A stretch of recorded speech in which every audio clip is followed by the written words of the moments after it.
How to replace a Craftsman Lawnmower Pull Cord.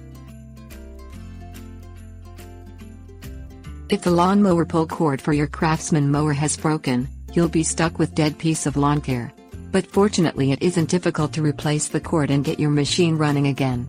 You'll need a replacement cord, available through Sears Parts Supply, or you can use a nylon or cotton cord of comparable thickness.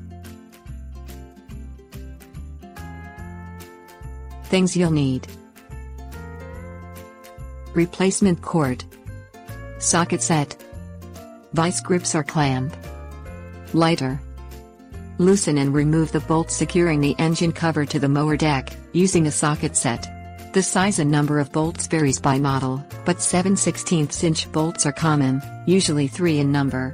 Set the bolts and cover aside. Pull out any remains of the old cord from the pulley on the top of the engine. Turn the pulley with your hand to line up the hole in the pulley with the direction of the cover hole's location. Clamp the pulley with your vice grips or a clamp to hold it in position. Thread the end of the cord through the hole in the pulley. Tie a knot in the end and melt it with a lighter if the cord is nylon so it doesn't come untied. Release the clamp and thread the other end of the cord through the hole in the engine cover from the inside. Replace the cover and bolt it onto the mower. Feed the cord through the guides on the mower handle.